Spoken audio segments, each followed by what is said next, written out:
the image of Dr. David Bowman is so iconic. How do you think, of all the actors, Stanley Kubrick still chose you? You know, I'm not absolutely sure.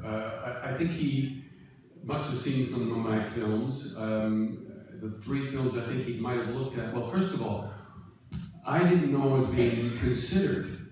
I was making a film with Laurence Olivier in London in the spring of '95. And I got a call from my agent. And he said, are you sitting down? And I said, no, why? He said, you better sit down. I said, why? You've just been offered the lead in Stanley Kubrick's next film. That's the first, I knew nothing about the fact that I was in consideration. But I think he saw a film that I did that kind of put me on the cinematic map. It was my second film, but it was responsible for my having a film career. It was called David and Lisa, for which I received, it was a very meaningful film for me, and received a Golden Globe for the most promising newcomer, I think it was, or something like that. And then Otto Preminger, who directed this film with Olivier, which was called Bunny Lake is Missing, sent him outtakes.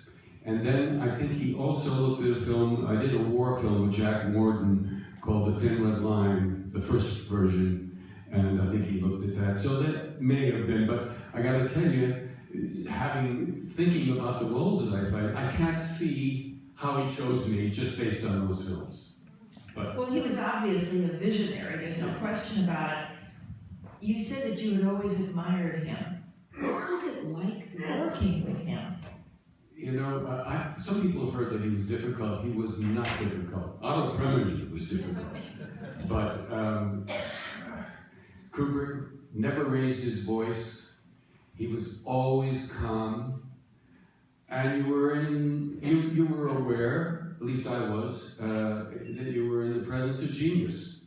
But he wasn't rigid. You could suggest anything you wanted. It didn't necessarily mean it was going to end up in the film.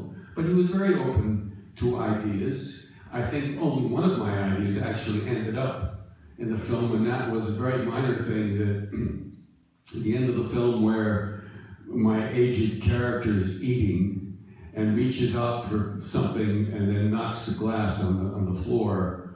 That was my idea. I said, Stanley, let me find a slightly different way that you've already established of me seeing the older version. Rather than just kind of looking and seeing the older version. Let me be in kind of mid-motion, reaching for something and hear it, like when I'm down here and suddenly I hear something and look up. So he said, all right, we'll try it. We'll shoot it. I think he may have shot it several times, but he used it. So.